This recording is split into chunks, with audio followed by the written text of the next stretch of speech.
magnificent. What a strike that is.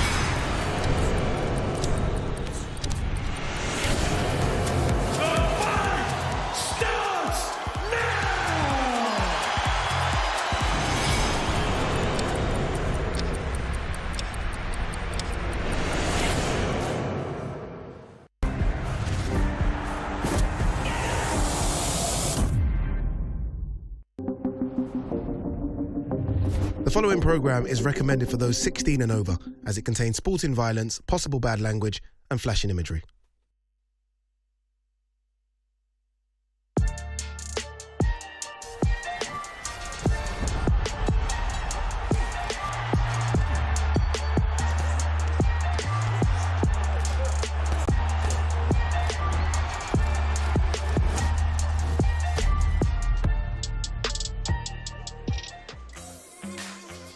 The X Series is back, and we're in Newcastle for another round of crossover boxing. Welcome to Before the Bell.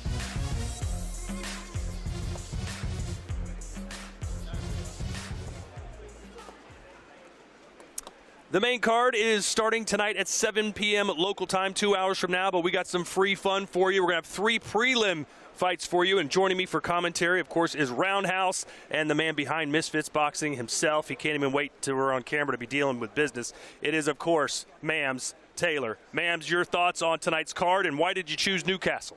Well, Newcastle it's a vibrant city, a lot of energy, and you know, they love it. They love their action over here, so it's going to be a lot of fun, and I plan on visiting every city in the world for us, you know. So really, every one? Every single one.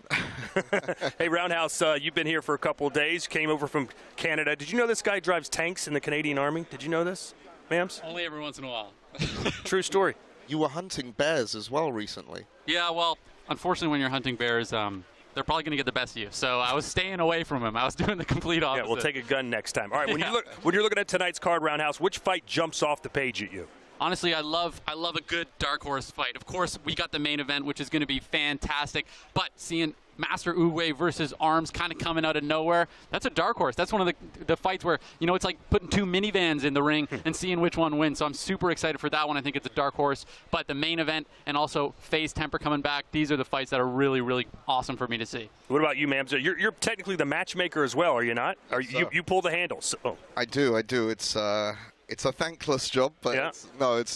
It's been pretty smooth, this one, to be honest. And I think the mystery opponent being Arms was a nice surprise. That's going to be you got 2 big. He's a mean-looking man, by the way. Yeah, you got 2 big boys in there. I think a fight of the night contender is Callum Izzard and OJ Rose, both highly skilled, athletic, and the consequences of that fight are very meaningful. I've said a loss for either of them is not a good thing, and sometimes for these influencers, a loss is not as meaningful. But in this case, I believe it is. Absolutely. We also have a women's title match, which will be part of our prelims. We'll get into all that in a few minutes, but let's turn our attention to October 14th in a fight card. I think, Mams, that's even gone wilder than your wildest expectations. This thing is going off the roof. Of course, Logan Paul will be in action. KSI, they've been hyping this fight up as well. Check out their latest Instagram posts.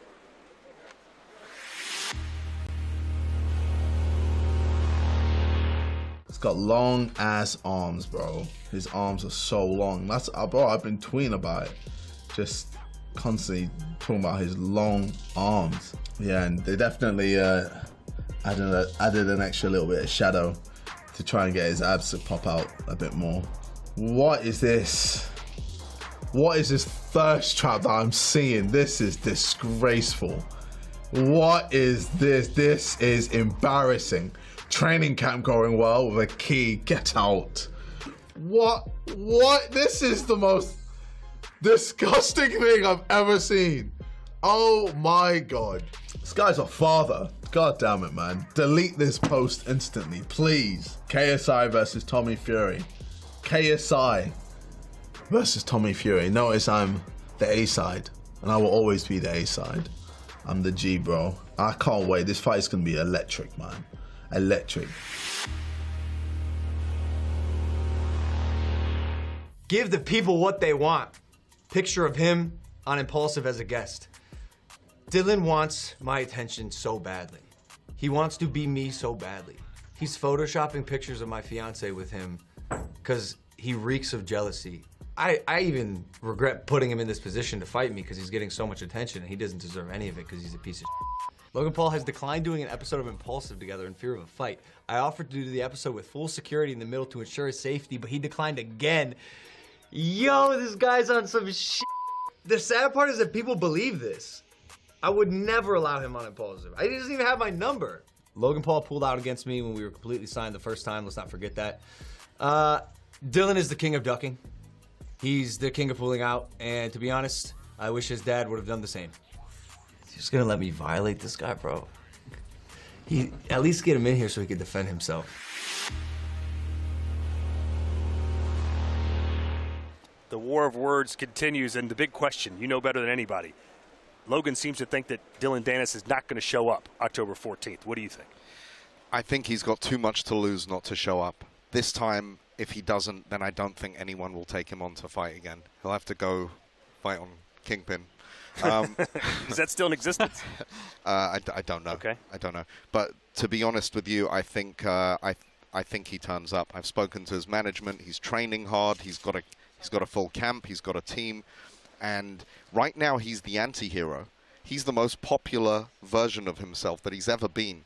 So if he doesn't turn up, he loses all of what he's worked for. Right. But he has managed to get under Logan Paul's skin for sure. But let's talk about the other fight, KSI versus Tommy Fury. A lot of people think Tommy Fury's just going to outbox him and it's going to be a simple fight. But me and a lot of other people think, man, KSI, we've seen him in there. He is a dog, and he has a real shot at knocking this guy out. What do you think? Yeah, and that's half the problem is people see it and they think, oh, well, Tommy Fury should be able to outbox him. But all of us know that boxing isn't just about the sport and the skill behind boxing. A lot of it has to do with who are you, right? Are you that dog? Do you bring the fight constantly? Do you rise into the fight? KSI does all of those things. I mean, Mams, I will say that obviously it's going to be a bit nerve-wracking, especially for you, but I see it, right? I don't see the betting odds, but I see the fight. The betting odds were 6-1 on Tommy, so it's an easy payday for anyone who bets on KSI. I'm going to be completely partial. That's my guy, and I do believe in him as much as he believes in him. And the confidence is supreme. He doesn't have any room for doubt. And I think that's what will get him to the W. But Riley, please feel free to have any opinion on this whatsoever, just so you know. Just remember, you probably want to work here again. No, I've been honest. I say that I have Tommy Fury as a favorite. That's me being honest. Do I have him as a 6-1 favorite? Not even close. That doesn't make sense to me at all. And I'm the type of guy that I love these fights because it shows to me that when you're willing to take the fights that people think you're going to lose, that means you actually genuinely have that confidence. It's one thing to say it. It's another thing to step up and actually do it. Oh, he wanted this no matter what the weight. No matter, we were negotiating, said, stop the negotiations. I'll take the fight. I want the fight. No rehydration, nothing. But I'll tell you this. If Tommy Fury wins this fight 9 times out of 10, KSI will win that 1 time out of 10, and it'll be on October 14th. That's a good promoter right there. Hey, what did you guys make of the press conference? We're going to look at some highlights of that right now, or some lowlights. Of course, we had the cake incident. We had Tommy Fury's father, John Fury, going ballistic. You were there. What was that like?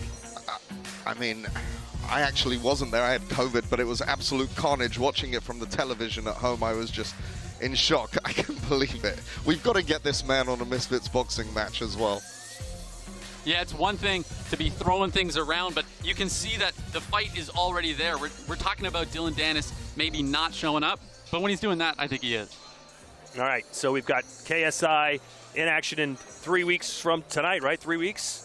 October 14th? Yeah, that's absolutely. Right. So what is your prediction on that Dylan Dennis fight against Logan Paul? My prediction is, 1, I think Dylan is going to show up, so that's one prediction that we need to get in there to start. But 2, I have Logan Paul. I just think it's time for him to really show up and absolutely blow someone out of the water, and I think this is the perfect time for him to do that. What do you think, Mams? I don't know enough. Is Dylan trolling sometimes? Is he not? I don't know. It's a bit of a wild card, but, Logan has Prime on his side, so I think Logan's confidence, when we talked about a replacement opponent, he chose the toughest one. He chose Mike Perry without hesitation. I said, that's a tough fight. Yeah. It's not a tough fight for me.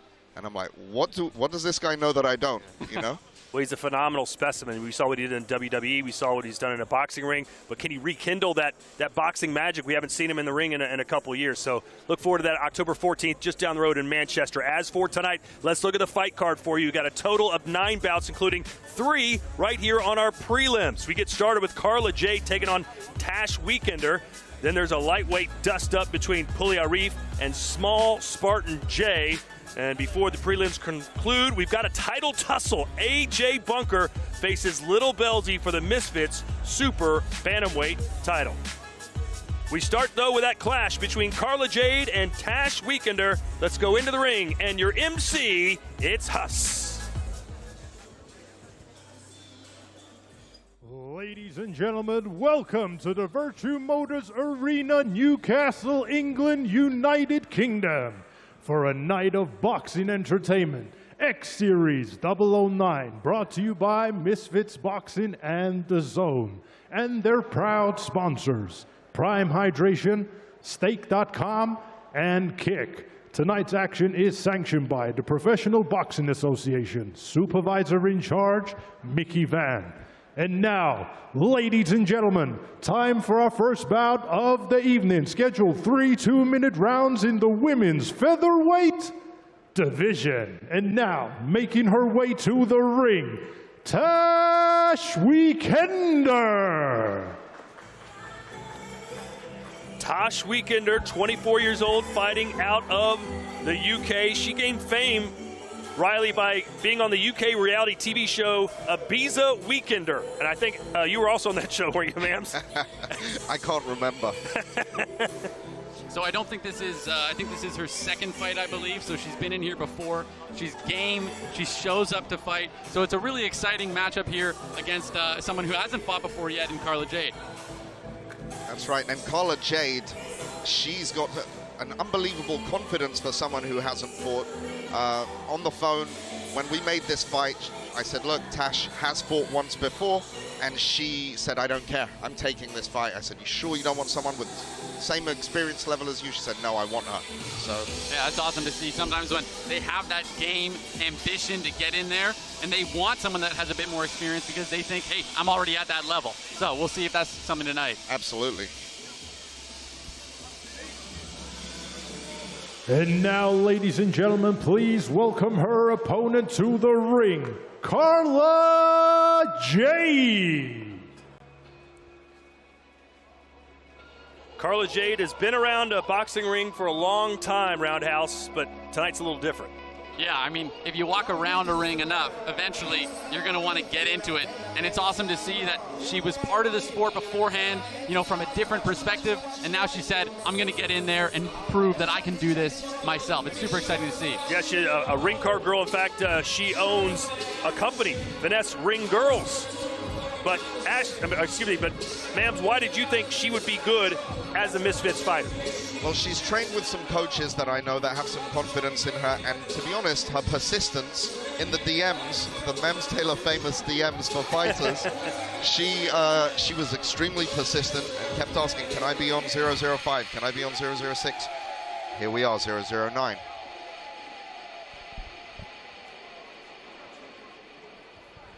Ladies and gentlemen, this bout scheduled for 3 2-minute rounds in the women's featherweight division. This bout is sanctioned by the Professional Boxing Association. Timekeeper at the bell, Ken Honeyball. And the third man in the ring in charge of the action, referee Gareth Morris. And the 3 judges scoring ringside, Jack Goodwin, Seamus Dunn, and Ken Curtis.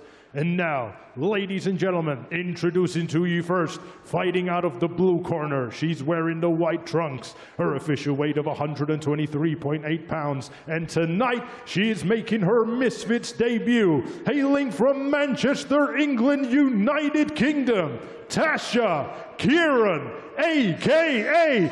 Tash Weekender.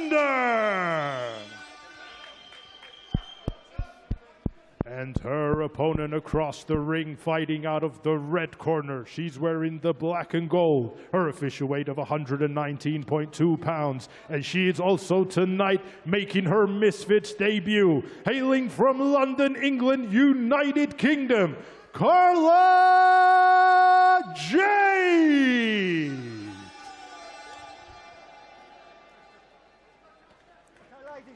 I'm always curious the first few gloves, seconds. ladies. That nervous energy. 3 how rounds. it's When I gonna say break, translate. stop throwing punches, step back, protect yourself at all Yeah, I mean, times. this may be obey their my first commands time at really all in a times. real I want you to fight conduct yourself respectfully on to each worldwide other and me. television. Good luck to you, Certainly ladies. feels Back to the different. The stakes are higher than ever before for them. What do you say, Roundhouse? I mean, they both look in shape. They both look game and ready. Honestly, usually you can see nerves. I don't see too many nerves right now. Carla Jade in the black, Tash Weekender in the white. Right away, we see some good ring positioning. Tash Weekender takes the center of the ring. You know, she's kind of dominating the ring generalship, as we would call it. But they're still feeling each other out, still kind of at range, trying to figure out how to work their way in. It's interesting in these X-Series fights, sometimes you don't know how their first punch is even going to look. Is it going to be more of a slap? Is it going to be a straight right hand? I was saying I didn't see nerves. I think we're starting to see them a little bit now. You know, that initial energy kind of wore off a little bit. You see a bit of nerves now. Yeah, you got to get hit in the face once or twice. That'll wake you up. Or put you to sleep.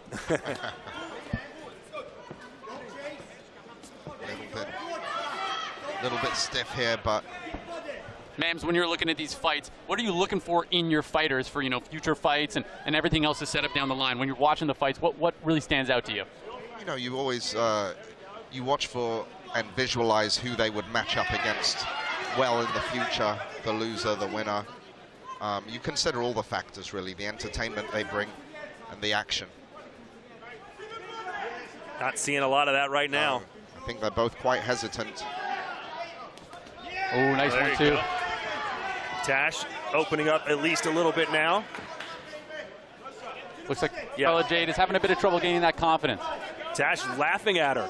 She says, "You can't touch me." Carla's throwing what we would call slapping punches. They're kind of coming over the top, slapping a little bit, having trouble, you know, really pistoning out that right hand. Whereas, you know, Tash Weekender, she looks to have the crisper boxing so far. Although, you know, not much going on so far. Yep. There's a right. Settling in, and there goes Tash. How about Carla Jade? She doesn't have the same technique, but perhaps a little more energy and will. Well, so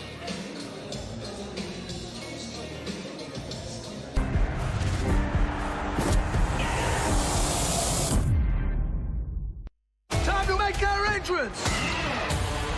Enjoy the show. Terrorists have taken possession of nuclear missiles. Rally up. To choose this life over friends, over family, we never quit. Hold on. You almost killed me. You're welcome. Expendables in cinema September 22nd.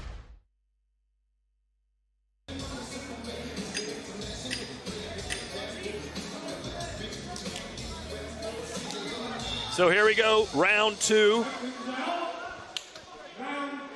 Expect this building here in Newcastle to be packed later tonight. This is our very opening prelim. Main fights start in about an hour and a half. Right now it's Carla Jade in the black taking on Tash Weekender in a more of a feel-out round one for sure. Yeah, and often once they get the initial nerves out in that first round, you start to see the fight pick up as it goes. You know, we don't see any sweat on these guys yet. This isn't a cardio issue. This is just about feeling the round and kind of building that confidence up issue.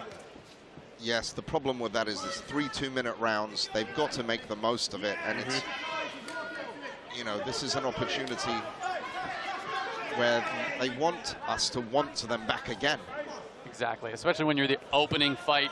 And honestly, like you said, with 3 2-minute rounds, you kind of expect it to be a sprint the whole time. There's not really any time to game plan. There's not really any rope-a-dope, hoping your opponent's going to gas. It just has to be a sprint, and we're not seeing that yet. Well, I will say Carla Jade is good with movement. She hasn't stopped moving backwards, but there's a straight right hand from Tash. Here we go. They're getting into it now. That's what we want. It was starting to be a female version of Ginty versus Halal Ham. We'll see both of those fighters in action later tonight on our main card. Ginty's got a big opportunity. Carla Jade was trying to dive in while the ref was separating them there. She was game. You're all right there, Todd. Decent footwork from her. But, you know, when you're using your footwork like that, you got to make something of it. You can't just kind of footwork away. You have to then work back into the fight. Why are you using that footwork? Why are you trying to make that angle? Yeah, you can see Carla Jade starting to get a little more confident. Big right hand. Those big wide punches aren't going to score. Oh, there's some hammer fists. Yeah, Tash has to close the distance, get in on the inside. That'll do it for our second 2-minute round.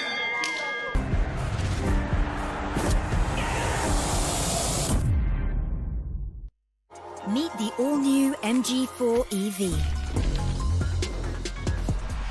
Say yes to comfort and practicality.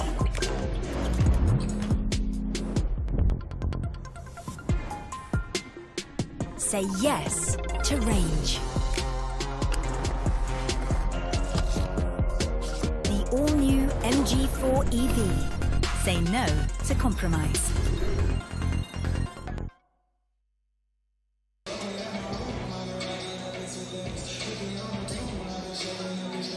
We'll see how eager each of these fighters are in this third round, because it may come down to the final round. And Riley, who do you have winning this right now? For me, I was going to say, this is one of those fights where I don't want to be the judge. Down. But I'd have Tash Weekender up, honestly, in both rounds, but I don't have him huge on both rounds. Well, there haven't been enough punches to have a huge lead, really. And Mams, what about you? Who do you have? I'd say the same, really.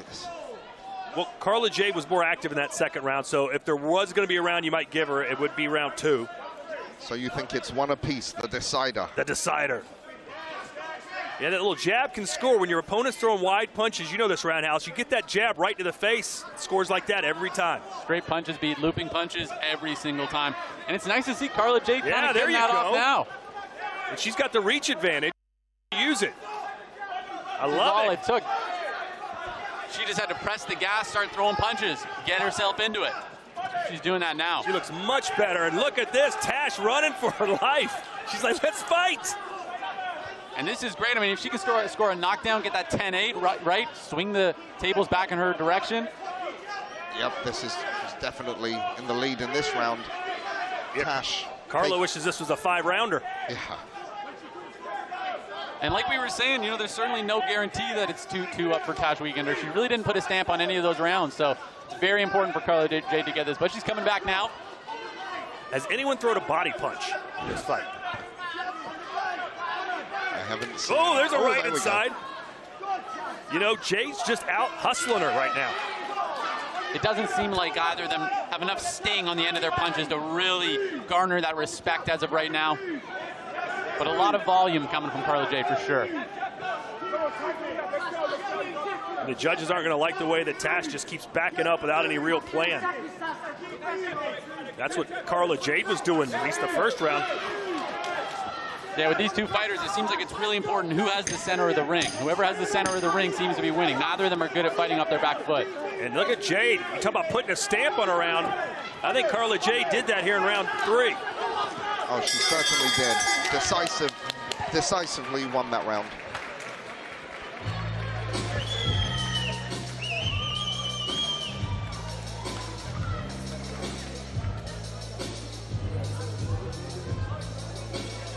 Boy, in a fortnight, it's Destination Sheffield for an all-British showdown between Lee Wood and Josh Warrington. The WBA featherweight title and domestic bragging rights on the line in the Steel City, October 7th, live on DAZN.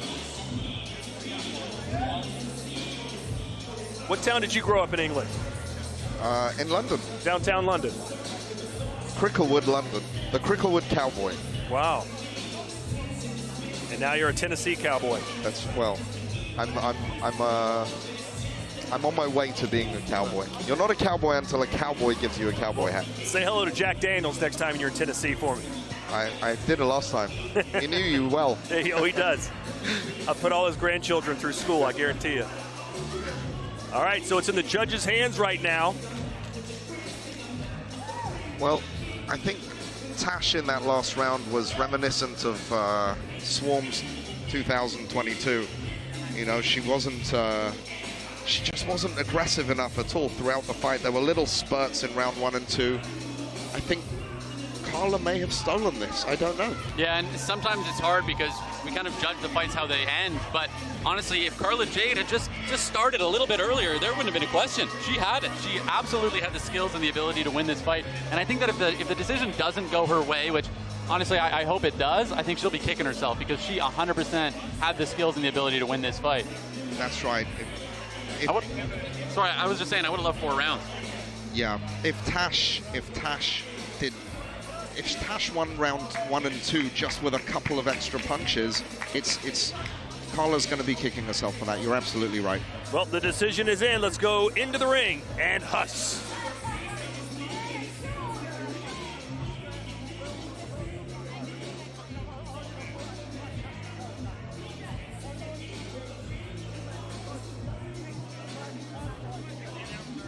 Ladies and gentlemen, after 3 rounds of boxing, we go to the judges' scorecards. Judge Jack Goodwin scores the bout 29-28. Judge Seamus Dunn scores the bout 30-28. Judge Ken Curtis scores the bout 30-27. And your winner by unanimous decision, Carla Jade! Well, much more lopsided than we thought, Mams, but you look at that 3rd round and it feels like the right person won. Well, I'm glad I'm not a judge because I forgot my glasses tonight. 30-27, they gave her all 3 rounds, but you know, there's not really a moment that Tash could point to go, hey, that's my definitive moment, I won this fight. Yeah, you're absolutely right. It's nice to be on the end of victory, but I think Carla could have done more as well, and I think she'll continue to improve. All right, Roundhouse is in the ring with your winner, Carla Jade.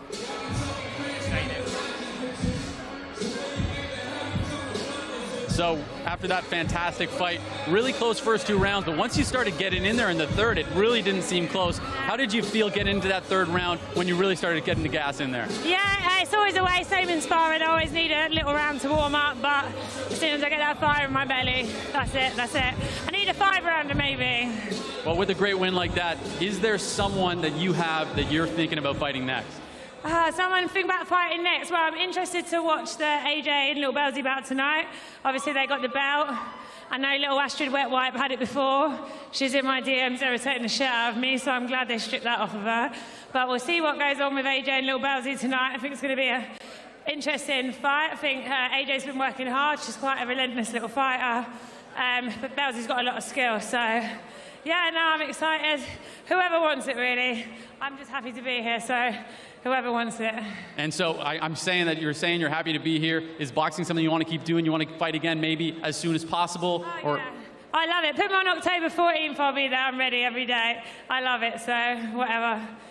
Awesome. Thank you so much. Congratulations for your win. Can't wait to see you next time. Thank you very much. This is the main event of the evening. Whoa! He's produced a flawless performance. Zerto is ready to remind the world what he's made of. He knows what it takes to become a world champion. Amanda is on fire tonight. Damn, his ticket for a world title shot.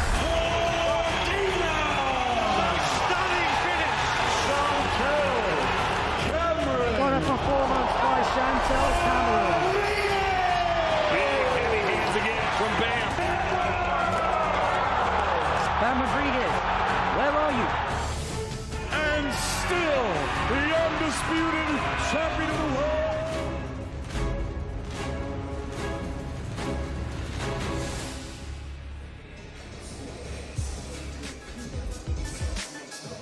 From the hard-hitting action in the ring to hard-hitting action on the football field, the NFL season is now in full swing, and you won't want to miss a moment on DAZN, where every game is live.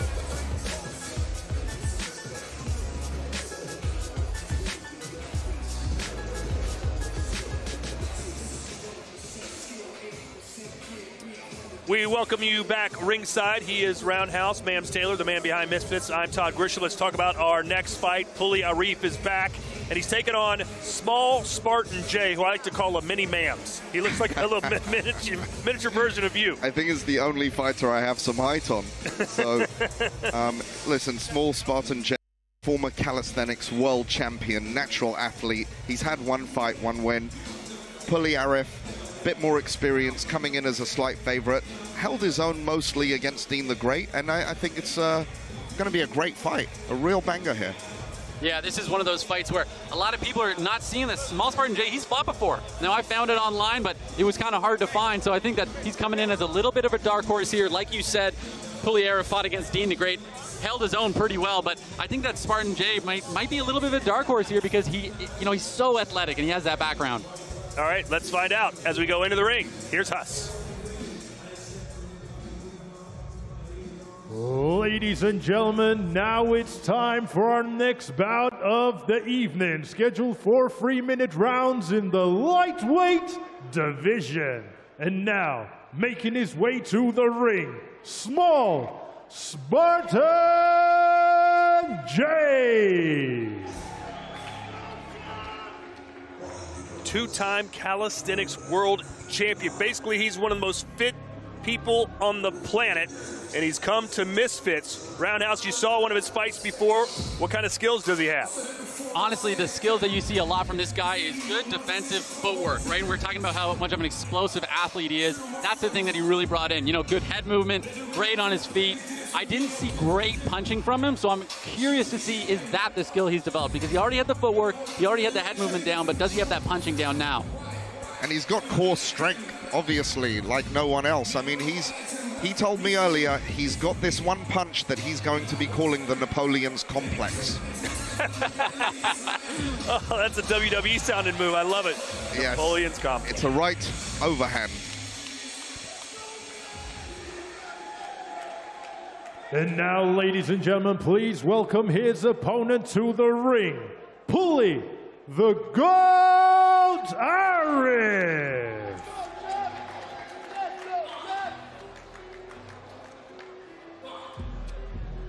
Puli Arif had plenty of trash to say yesterday to Small Spartan J. He thinks his height and length are going to give him all sorts of trouble. And honestly, he's right in a lot of sense because he clearly has a decent height advantage, but it's just about can Spartan J take advantage of getting under the shots and throwing decent punches back. But, Mams, as you said, Puli Arif held his own against one of the best Misfits fighters we have. He did. He's a hard worker, really good work ethic. And, you know, I think he's got a sort of underlying confidence there that even his sense of humor, he's quite sarcastic and witty. He's not over the top, but, you know, he's an entertainer at the end of the day, and he says there's no chance of him losing, and obviously Small Spartan disagrees. Ladies and gentlemen, this bout scheduled for 4 3-minute rounds in the lightweight division. This bout is sanctioned by the Professional Boxing Association. Timekeeper at the bell, Ken Honeyball. And the third man in the ring in charge of the action, referee Jack Goodwin. And the 3 judges scoring ringside, Seamus Dunn, Ken Curtis, and Gareth Morris. And now, ladies and gentlemen, introducing to you first, fighting out of the blue corner, he's wearing the white, gold, and black. His official weight of 123.1 pounds. And tonight, he is making his Misfits debut. The 2-time calisthenics world champion, content creator, and elite athlete, hailing from Camden Town, London, England, United Kingdom, Small Spartan J.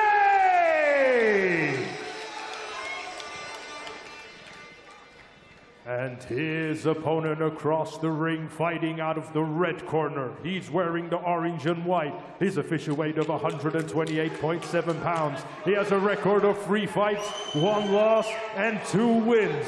Introducing from Sunday Smoke to Misfits, Puli the Gold Arif.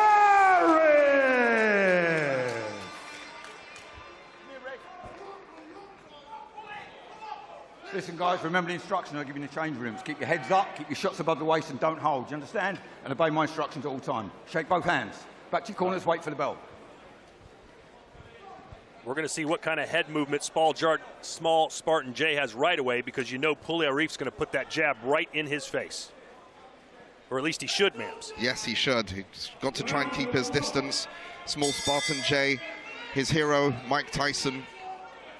Let's see if he can get in on the inside. Small man, big heart, just like got to represent the short kings. I will say the size difference is pretty substantial, but there you see right away, big right hand from Pulley Arif, and small Spartan J slipped it very well, good head movement on him.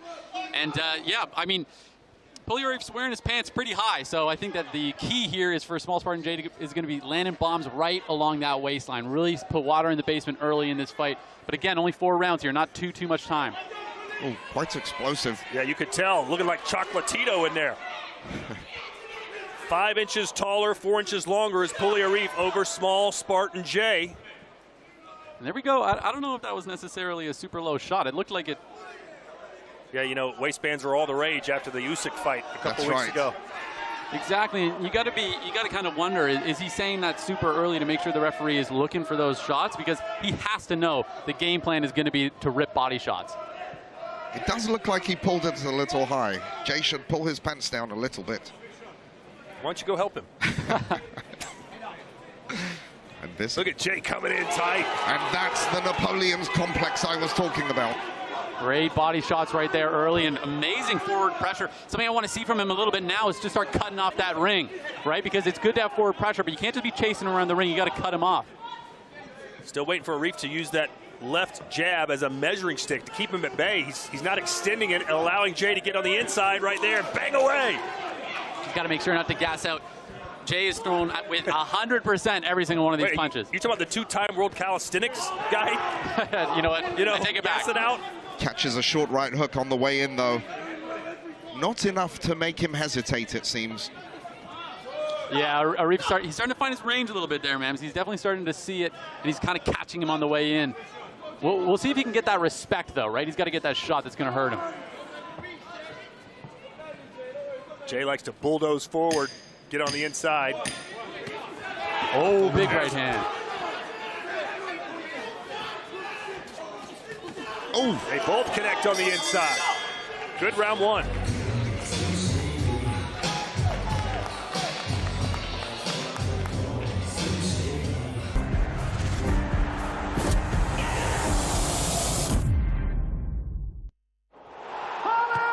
This isn't just sport. Unbelievable. This lot are off key, man. This is religion. This is Newcastle United.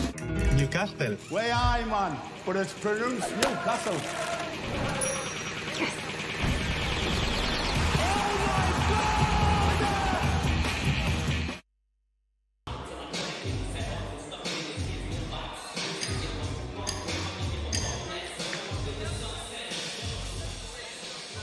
Getting set for round 2.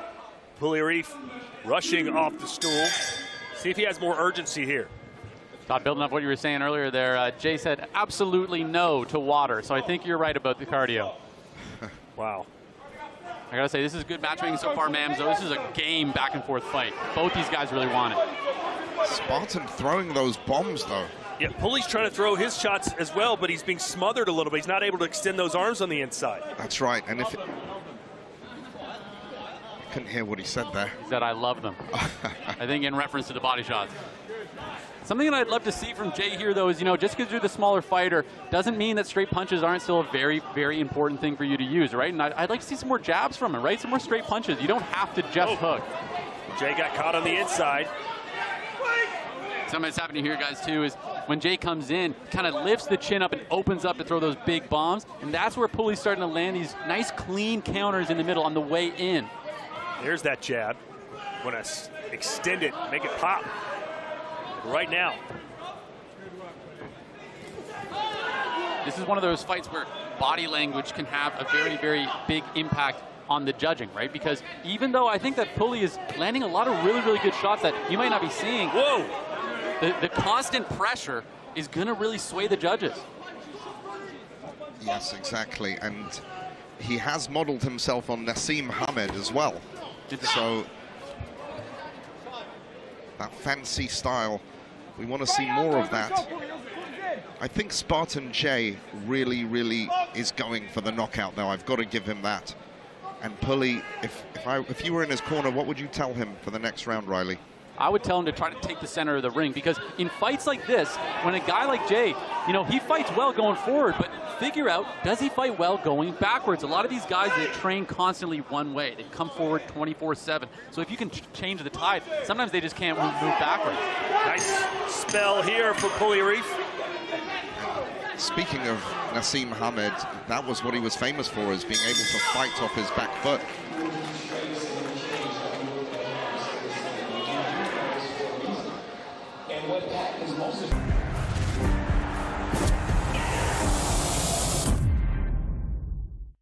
What's up, the new guy? Remember this face.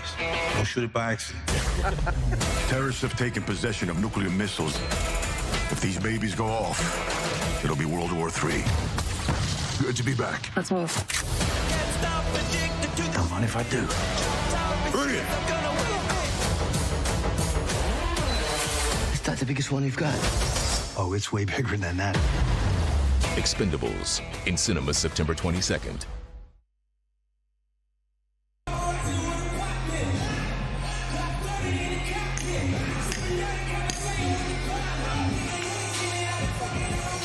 Second down. Round 3. So here we go, round 3.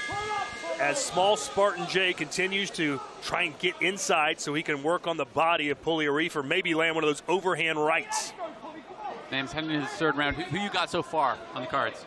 I think, you know, it's the aggression from Spartan J is going to, whether he's technically hit Pulley as much or not. Oh, there we go. You know, just shots like that and constantly pushing forward, it's going to work in his favor. I got to agree with you, right? And the other thing is, it seems like he's just landing with power each time, whereas Arif, you know, he's landing for sure, but it doesn't seem like he's really sitting down on his punches as much. Exactly, and the ring generalship, the control, the aggression, these are all factors that the judge consider when scoring. And it's all factors that I consider when watching fights that I love to see, and I'm loving this fight. This kid is coming to fight. There's no two ways about it. Absolutely right. Oh, good body shot with the left hand there from small Spartan J. And Pulley Arif's got to get busier, especially when he's at distance. Like right here, snap that jab, pop him with a jab. He's trying to throw the right hand roundhouse without setting it up. It's hard to land that. Exactly. And he's trying to catch him coming in, so he's missing out on, you know, 50% of the fight. Spartan connected with 2 clean shots there, though. Pulley is he's starting to look like he's getting a little bit tired, guys. I don't know if you see that. Oh, leaping left from Jay. He's starting to have more success, and that's forcing Pulley to now throw more punches than perhaps he wants to. He's got to keep him out. Spartan J, his defense is looking great too. Even when Pulley lands, he's rolling with it well. You know, he's kind of keeping his hands up when he needs to, whereas he's landing some bombs on the other side. I think those body shots are starting to really come to effect too. Well, I was going to tell Mams that if you look at now at Pulley Arif, when they separate, he's shrinking down a little bit to protect that body. He's not standing upright like he was earlier. Oh, yes. Man, I don't know if you can see too, but his pants are coming higher and higher up as well. Did you see that meme where Usyk's pants were up to his shoulder blades? Usyk met Simon Cowell, was inspired, and it seems the same is happening here for Pulley. And there's a takedown. He's got to make sure not to get too aggressive. He's still got to be patient with it. He's still got to focus on his boxing. Focus, let's go. Pulley, you got to win. Pulley, you got to win. If I'm Jay, I just keep the gas pedal pressed down. You can see the deep breaths that Arif's taking right now. Let your hands go. And Jay does not look worse for wear at all. He's just going and going 100 miles an hour throughout. There we go. Yeah, he's certainly making me eat my words. Doesn't look tired at all. There's, you know, maybe 1 bead of sweat on him. Calisthenics have paid off, that's for sure. He puts everything into those power punches. I mean, he comes off the ground when he throws a punch. Look, Todd, when you're small like us, small kings, you have to go for it. You have to put your all into everything. Well, a good round there, no doubt about it, for Small Spartan Jay, as the fourth and final round is coming up next.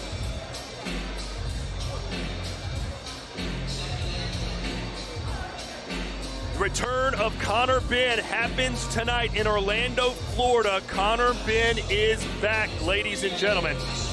And next week, Wood versus Warrington. This should be an absolute banger. That's Saturday, October 7th for the WBA title.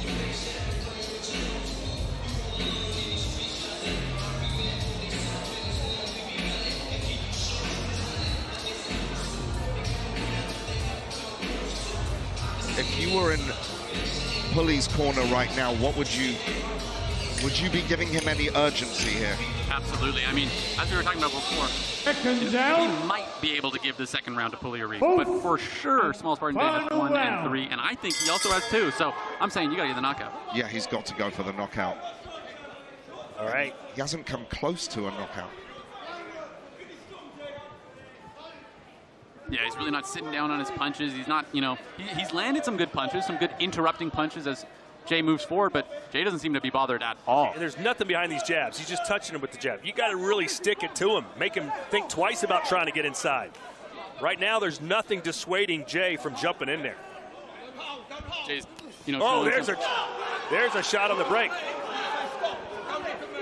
Protect yourself at all times. Took the words right out of my mouth, absolutely. I'm surprised the Reef didn't hit him again. And I will say, though, we were talking about, that was, his hands were up, he wasn't looking at him, full power punch, and nothing happened. So, does he have the ability to sit him down? Oh, my goodness! He just did a left hand from Small Spartan Jay. 5, 6, 7, 8. I think that punch might have just made him mad. Let's see how damaged he is. That big overhand connected for Small Spartan Jay, and a Reef crumbled. He did tell us about that Napoleon's complex punch. Is he going to repeat it? Wow, look. He is relentless in there. Now Reef knows it's desperation time. He's got to go punch for punch with the little man.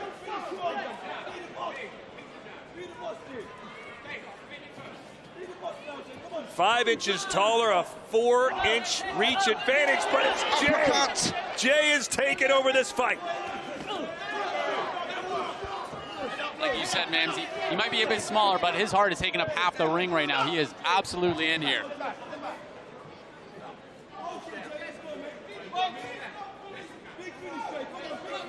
Riley, you're absolutely right, but there's got to be some urgency here from Pulley. He's got to know that he's behind. Oh. Hit him in the neck with that right hand. It just seems like the punches coming back at him, they're just too much. He seems like he's a bit intimidated. He knows if he throws something, something's going to be coming back twice as hard. So I don't know if he has it right now, but... Well, Reef showing us some life. This is the time where you can prove us all wrong, right? When people are counting you out and you can say, no, I'm still in this fight. It's all about heart. That's nothing like a comeback. That's what Dean the Great did. Who could forget that bout with Waleed Sharks? They'll be squaring off October 14th as well. Jay is leaving it all in the cage right now. You're even seeing a little bit of fatigue on him because he is going at 100%. He wants to leave every last drop of energy in this ring tonight. I hope he does 100 push-ups in the ring after this, just to show us the calisthenics champ. He's got to make sure to keep his balance.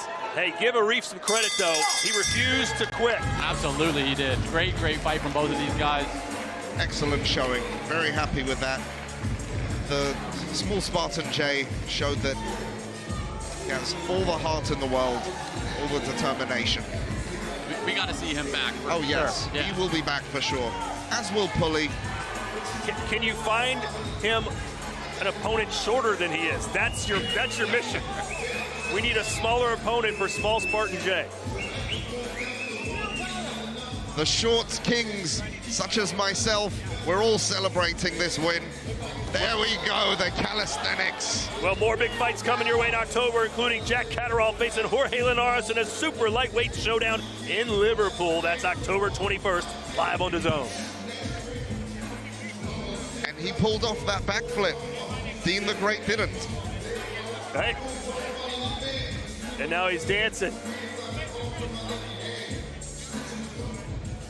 He told me he would, if he wins, he would do a backflip off the top turnbuckle, and I asked him to please not. Like Gervonta Davis, huh? Yeah. Well, here's that knockdown, and boy, it was a left-hand hammer. And the ropes kept him up. That's why it was considered a knockdown. Boom. And again, give credit to Pugliarif. He got up and hung in there as Small Spartan Jay was going to headhunt. Good sportsmanship being shown. Of course, it's not official yet. Waiting on the judges' scorecards, but there's no doubt who's going to get the nod here. I mean, if it went to Pugliarif, that would indeed be a robbery. Yes. Well, he looks like he's ready to go another 4 or 5 rounds. Oh, he is. He's a fitness king. But, Mams, you know this. When it comes to fitness, there's nothing like boxing. It will wear you out like nothing else. You're absolutely right. I mean, every sport you do requires different muscles being used, so you have to get used to it. But he's been training non-stop. Huss has the scores and makes it official.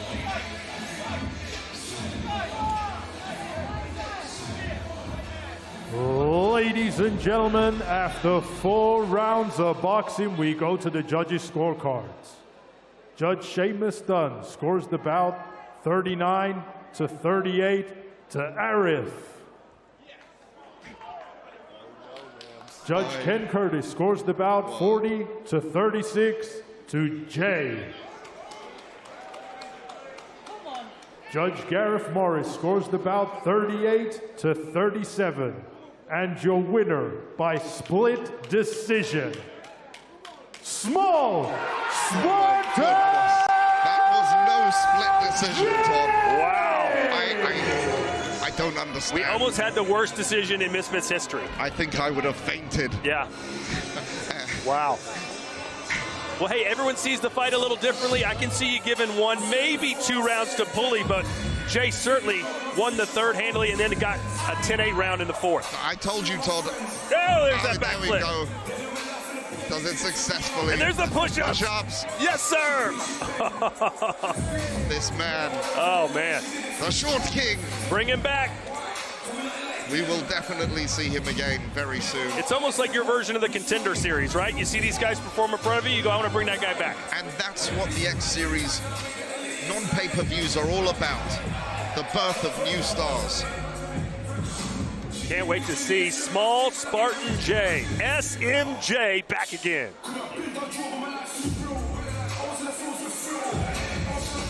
Let's go into the ring, and Riley. Fantastic fight, great performance. Kind of a strange decision at the end there, a split decision. Did you think that it was you? Why would you say it's a strange decision? I'm saying it was strange that it was a split decision. I thought it was unanimous, 100% you won. I'm thinking, how'd you feel in there? Did you think you had a unanimous decision in that fight? I honestly thought it was a unanimous decision, but good props to my opponent. I put in the work, bro. I've been here for a year on standby. Put in the absolute work. And on top of that, I'm like 6 kilos lighter than him. I'm way shorter than him. So this is for all the short kings out there. Yo, anything is possible, you get me? It doesn't matter what you look like, how much you weigh, Smoke City, you get me? You had a fantastic knockdown there in that fight. Do you think that was crucial in, gaining that respect that, hey, I can put you on the canvas? How did that feel for you getting that knockdown when you were able to land that? Honestly, I was trying to play it a bit more technical, trying to work the body, slow him down. And then I knew I was going to knock him down at least once today. I believed. I got hands of steel, bro. You see what? You know what I do in my sport? I whack metal, bro, for a living. I can't feel shit. Mind my language, but you get me. One thing that Mams Taylor himself was saying is, we want you back. We want to see you fight again, because that was just all gas, no brakes. Do you want to be back in here? Do you want to fight again? Yo, Mams Taylor, my work rate, bro. My work rate speaks for itself. Give Pulley a P45 and give me a contract, my G. I'm here. I'm waiting. Come on. Fantastic work. Thank you so much. Can't wait to see you back. This is for the short kings. Come on, Mams. Short kings for life. Good work. How many rounds is it? 6 rounds. I wanted 8. Game's the game, innit? No, it's not a game. You can't play boxing. I don't need 6 rounds. I'll knock you out in 4. All right, well, keep filling yourself full of false stuff, mate. I will knock you out in 4. When I hit you, bro, when I hit you, I hit like a truck, bro. Me mum gives better, harder slaps than you. We'll see. You're built like a 10-year-old, mate. You've got a pair of shoulders, this wide. I'm going to hit you and you're going to be shocked. You need to start eating them steaks, mate. Shocked. I can't wait to see your face. So you're telling me you hit harder than the best fighter in the world, Tyson Fury, at 6'9". I hit harder than Jake Paul. No, I'm talking about Tyson, because I've been getting hit off him my whole life. Cool. So what makes you think you can do something to me? Tyson doesn't hit hard like people like Wilder and like that. I mean, how many times did Wilder drop him? Who knocked out Wilder? Tyson knocked him out. Tyson knocked him out. This is what it proves about boxing, guys. They don't know boxing.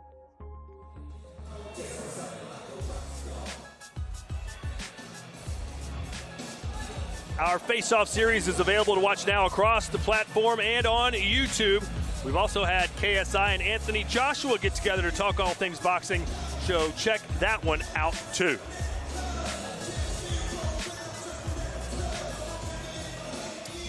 And as we wait for Mams to put his headset back on after all the adulation you just got from the Short Kings, I know you have a big announcement you'd like to make. I'm going to be his tag team partner. We're called the Short Kings. And here we go. Let's do it. All right, we have an announcement. We have the Women's Lightweight Championship on the line, where Alexia, the person who stole Astrid's title, will be fighting her on the Prime card, October 14th. Astrid Wet versus Alexia for the lightweight title. Done deal. Done deal, signed, sealed, and delivered. Roundhouse, your reaction to that matchup? Man, every time I'm like, this card is crazy. I don't know how they've done it. Sam Taylor comes to me and he says, hey, I've decided to make it even crazier. If you're not buying that pay-per-view, you're simply wrong.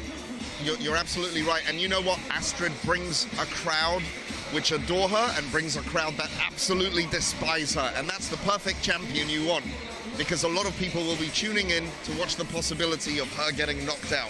Speaking of championships, we've got one on the line coming up right now, ladies and gentlemen. It's for the Misfits female super bantamweight title. Let's go into the ring and say there's L.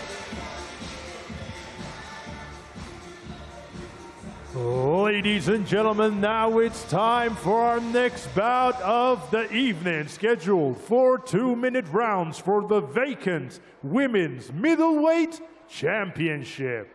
And now, making her way to the ring, the Queen Bee, Little Belsie.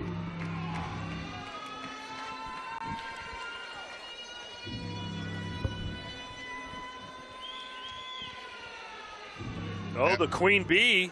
I have that chair in a different color. True story. Really? I do. Little Belsie, best known as Arabella Del Busso, from Melbourne, Australia. And Roundhouse, the last time we saw her in action here on Misfits, I was impressed with her boxing ability. Yeah, absolutely. And not only did she have great boxing ability, but she had great boxing kind of IQ for her level of experience. She kind of knew to keep the fight going through the entirety of the fight. And it was just fun to watch. It was something that I was, happy to see watch. What made you think, hey, it's title time, Mams? You know, she's 3-0. She's earned her place here. AJ Bunker as well has been through some wars, had a very close fight with Astrid, worked really hard for this as well, and it just made sense. You know, we wanted these titles to be put around somebody's waists, and these two are the ones who have earned it by sweating and grueling and promoting and doing their thing in the ring. And now, ladies and gentlemen, please welcome her opponent to the ring, AJ Bunker.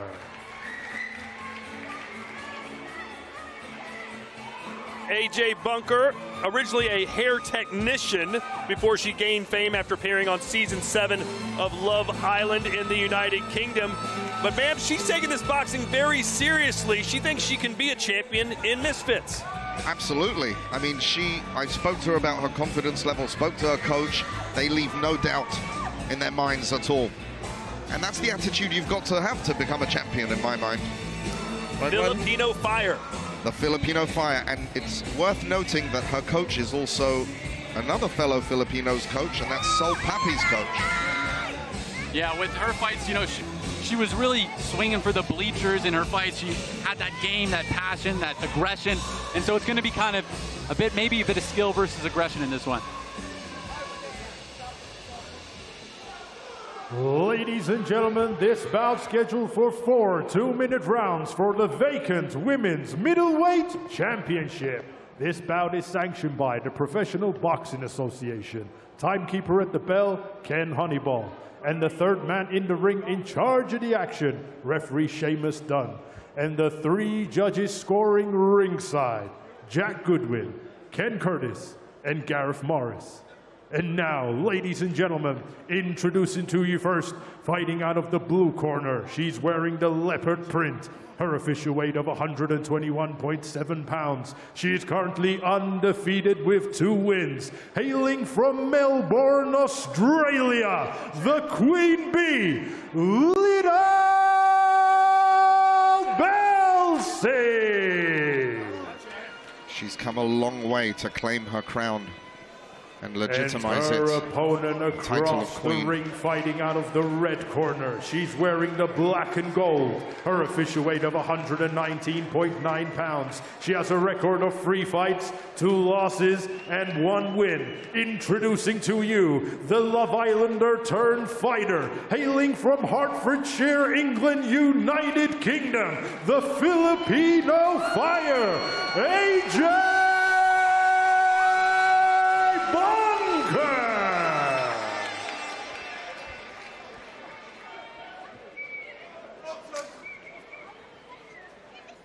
Here we go. Okay, ladies, we've had our instructions to the changing rooms. You know exactly what I expect. Protect yourselves at all times. Obey my instructions at all times. Wishing you both the very, very best of luck. Touch gloves. I think AJ Bunker would prefer this to turn into a brawl, whereas Little Belsi wants to keep this a technical boxing match. Absolutely. We've seen her on the pads, and she's one of the more impressive ladies on the pads on the Misfits roster, Little Belsi. I will say, looking at her, she's dialed in. She looks calm, cool, collected, whereas AJ looks a little ready to explode. AJ looks like she wants to party. Good jab right away from Little Belsi. Ooh, nice 1-2. Yeah, you're absolutely right, ma'am. Good straight punches right off the top. Well, yeah, these two are not afraid to let their hands go. We've seen that. You know, this is the style that Pulley should have been doing in his fight, getting that jab out there like Little Belsi's trying to do. We got 4 rounds here as well, 2-minute rounds, the 4 full rounds. So, you know, energy. Ran right. I think that stunned Belsi. Oh my goodness! She's trying to laugh it off, but it's no smiling matter. Sometimes that's all you need. You just got to bring the heat. Got her right on the ear. That can get your equilibrium off. That's what we saw. There it is again. That's something Anthony Joshua talked about in his fight. He said lost the equilibrium and he could never get it back for the rest of the fight. So early in the fight, you know, first minute of the fight, that happening can have a very long-lasting effect. Good point. She caught her again, and Belgi's got to do something. Goodness. She's just putting her arms out in front. Unbelievable. I did not see this coming. She's really got to get back to using an actual boxing guard, not just kind of grabbing out and trying to grab her. She's got to get her respect, too. You know, you'd like to see a check left hook or something to just kind of wake AJ up right now because she's coming forward. Belsi looking like a deer in headlights here. Yeah, and she just ate a left hand there. That's what I'm saying. I would not be surprised if that punch is still having effects on her right now. You're absolutely right. It looks like it slowed her down. She's very hesitant to throw. And the feet, look at the feet. They're planted on the ground now. She probably can't feel her legs that much if we're being honest. Face is all red as well. Great opening round for AJ Bunker.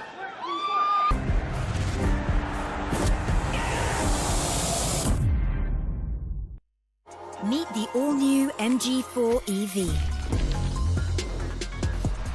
Say yes to comfort and practicality.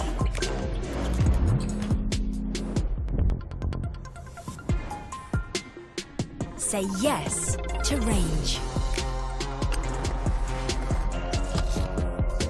The all-new MG4 EV. Say no to compromise.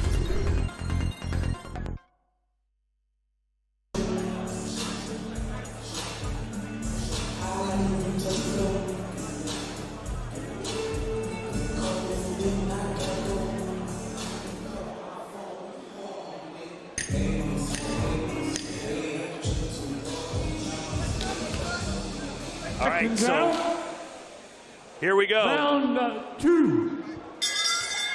Did Lil Belzy have enough time to shake the cobwebs out? Her legs don't look as stable, but let's see. Her corner was definitely tell her, get in there and get her respect early, because they need to be able to push her back. AJ coming forward isn't stopping. We've seen that. She is a freight train right now. Absolutely. Little bulldog attitude here. Belzy's got a bad habit of just putting her hands on her opponent's shoulders and not throwing punches. It's a night of the short person. Oh, got caught maybe with a forearm there. Accidental, obviously. Todd, building off what you said too, you know, you can put your hands out, but you gotta be blocking the arm, right? You gotta put the hand on the bicep to control that hand, not on their shoulder, because she's punching right over that. AJ is relentless. She changed camps for this fight. Salt Puppy's coach. She looks in shape too, eh, ma'ams? Like she's not sweating at all yet. No, and she's so relaxed. I'm very impressed by her. And Belzy is no slouch. Well, Belzy's big narrative this week towards AJ is like, you don't train as hard as me, you don't want it as bad as me, but that's not been the case so far. And one of the things we noticed is Belzy was training very hard this week, which is quite unusual for a boxer on fight week. Maybe she has overtrained. Yeah, and either way, whoever comes out the winner of this is a great champion to have. We love to see champs that come in and scrap. Fighting champions. Absolutely. But little Belzy, she looks timid in there, right? She doesn't look like she is trying to take her head off. Yes. She's got to get back to that. Well, I think she's still, like you said, still a little woozy after round one. Look at, she just doesn't want to engage. Look.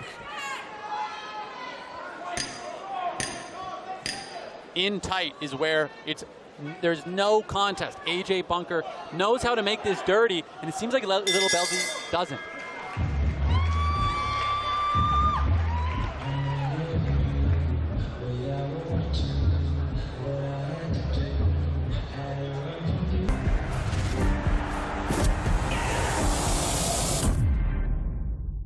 To choose this life over friends, over family, and we never quit.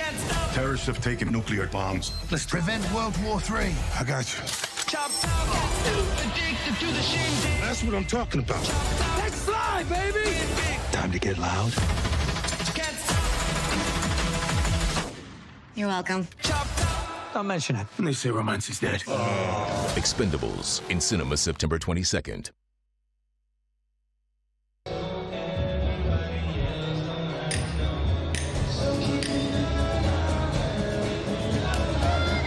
Second down.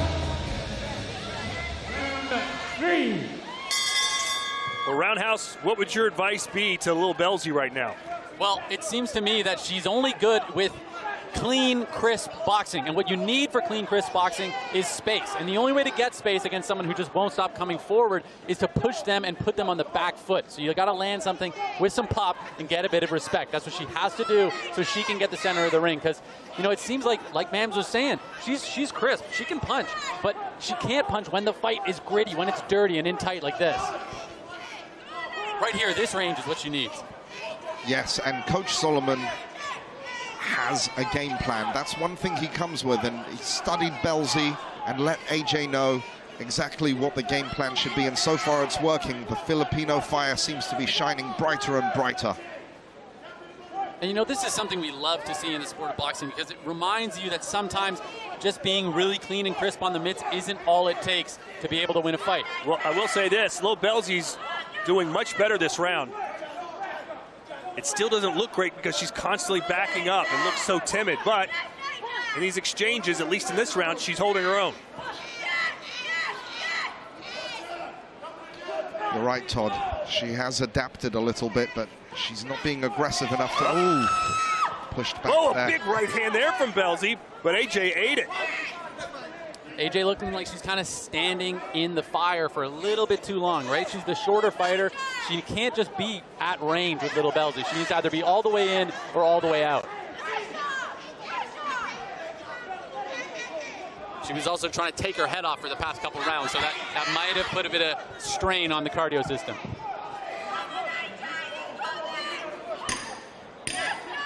You're right. Obviously, the more tired you get, the less impact your punches have. And it does seem like she doesn't have the sting that she did at the end of her punches. DJ Friction, scan artist, what we doing?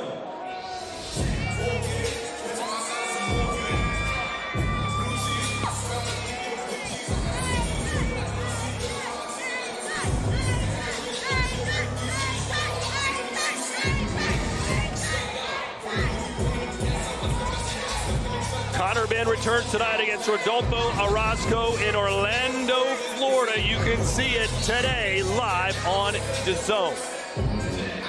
And remember, NFL all season long, every game live with the NFL Game Pass, which is now available. And it's interesting, Little Belzy in the corner keeps telling her trainer, I can't hear, and is touching her left ear. Remember earlier when AJ caught her with that shot, it may have busted her eardrum for all we know.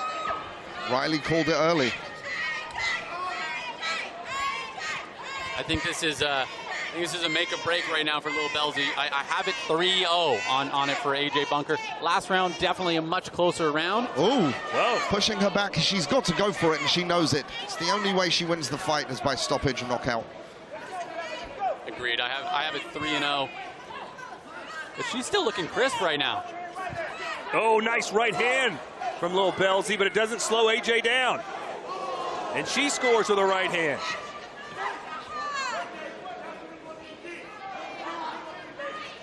Something that's important to note is, when you have that nice crisp technique, when you get tired, it usually stays. Whereas if you're a bit of a sloppier, more brawling fighter, when you get tired, you kind of become more open. So that's something I think we're seeing a little bit here. Good right from AJ. But if you're a fan of Little Belzy and you think, hey, maybe we won the third, win the fourth, and you got a draw. Respect to Belzy. She's going for it, isn't she? Absolutely. And, if she is hurt, if she has been, blown an eardrum or something, absolute credit to her, because she's stuck in this fight the whole time. Hasn't once looked for a way out. No, she hasn't. Relentless. She looks almost in pain right now. Just a really disgruntled look on her face. She's still in the fight. 29 seconds to go. Got to bear down. There's some big shots. The wide variety, but they score. Yeah, I wasn't sure if that was a hook or an uppercut. It was a hybrid of the two, but it connected. 10 seconds. Let them go, ladies.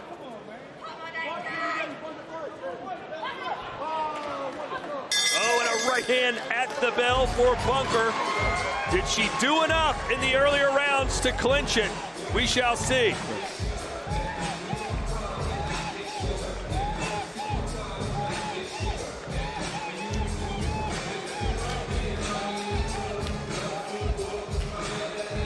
Watch Amanda Serrano make history when she takes part in the first professional women's bout to feature 12 3-minute rounds. She takes on Danila Ramos at MVP Prospects 3 on October 27th. So Mams Taylor is leaving us to put the title around the waist of the winner. How do you feel about it right now?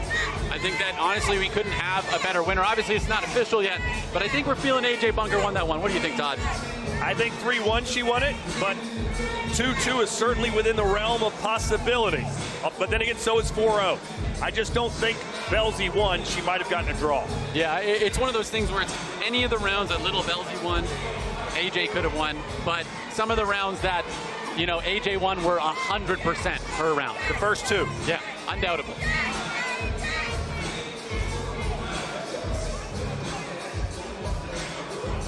And certainly more damage was done by AJ as Belzy continues to seemingly have some issues with her hearing or her ear. Yeah, man, Lil Belzy landed some bombs, especially later in that fight. AJ Bunker just walked right through him.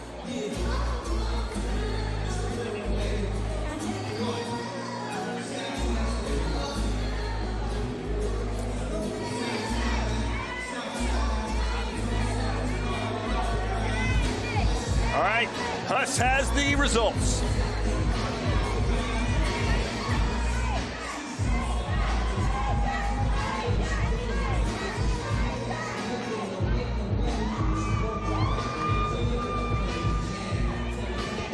Ladies and gentlemen, after 4 rounds of boxing, we go to the judges' scorecards. Judge Jack Goodwin scores the bout 40-36.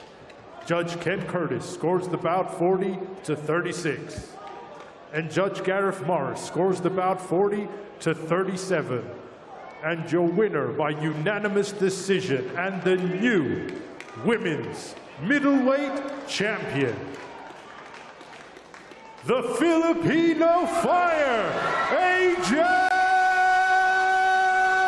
Bunker! She is the champ. AJ Bunker, Filipino Fire, gets the job done, outworking and out-battling Little Belzy here in Newcastle. No drama on the scorecards. All 3 judges gave her all 4 rounds.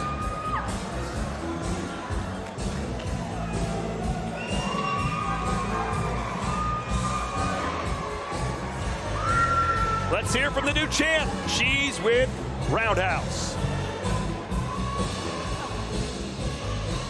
Fantastic fight, great performance. This was a lot about just how much of a dog you were in there, and you showed amazing cardio and preparation. How prepared did you feel for this title fight? I was so prepared. Obviously, Belzy was training every night this week during fight week, whereas I was relaxed, calm, because I knew I'd done all the hard work in camp. So I was so prepared, and I was so ready to be back in this ring. I'm so glad to be here. Thank you, Misfits, for having me back. Thank you to everyone who's come out and supported as well, because we wouldn't be here without you guys, so yeah, I feel amazing. And you know, you had a great game plan in this fight. It really looked like you had figured out a way to figure out your opponent. Was that the case? Did you guys have a good game plan, and how did you feel executing that game plan? Yeah, we just thought, put the pressure on her.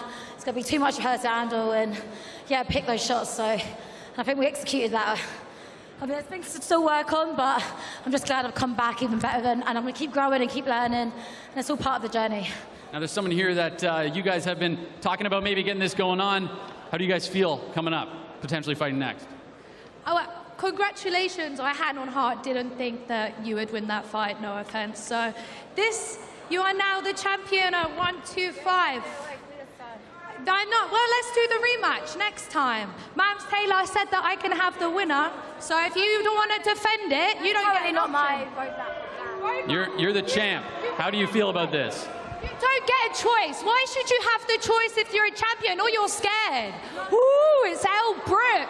You don't get a chance. Well, we got to let the champ talk. What do you say? I've got this title, so I'm going to go back to my team. We're going to discuss what's next. And you get about 2 views. Why should you have easy fights? You're literally not a I want an Astrid rematch, so that's not an easy fight. I do want an Astrid rematch. That's part of the redemption arc. I want to get both belts, and then I'll take on anyone else after that. Absolutely. All right. Fantastic. But what do you think about that? But why do you get an easy roadmap? You need to have a Roids test before I get in anywhere. Wait, who's got a cup? I'll piss in it right now. I'll piss in a cup right now. You think I'm on Roids? You think I'm on Roids? You're just weak. I went to your Kingpin fight and supported you, and you treat me like this. You're a fucking fake bitch. So you are the champion now. What you said about me is fucking horrible. You're a horrible fake person. This is the game. I promise both of you guys we'll get you going on eventually. But as the this is why they put me on your fight. I get all the limelight, bitch. You are the champ. How do you feel next? What do you want next? What's going forward as the champion? As I've always said, I want an Astrid rematch. I think it's only right. I want to be double champ. Then I'll take on little shitheads like this afterwards. Awesome. Thank you both. Thanks for the energy. Fantastic fight. I can't wait to see you back in the ring. Thank you so much.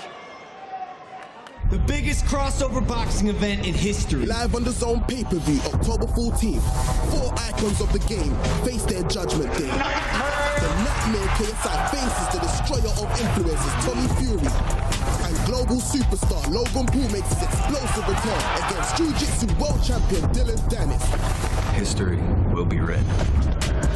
October 14th is Judgment Day. X Series 10 live on the DAZN pay-per-view, October 14th. What a night it is going to be, ladies and gentlemen. X Series 10, KSI versus Tommy Fury, Logan Paul versus Dylan Dennis. And we're not even showing you the rest of the card on here. All right, we got Dean the Great versus Waleed Sharks, the rematch. Go to Misfits webpage, Misfits social media. Look at all the fantastic fights on that card. In fact, Mams made an announcement a little earlier on about another fight that's scheduled on that card. That's right. Astrid Wett will be defending her title on the evening too. There'll be a total of 7 or 8 title fights on that night. It is the Super Bowl of crossover boxing. But first things first, we've got a full fight card coming your way at the top of the hour. It's X Series 9, Aaron Chalmers, Idris Virgo in the main event. Stick around. We'll see you soon. For Roundhouse and Mams Taylor, I'm Todd Grisham. See you in a few minutes.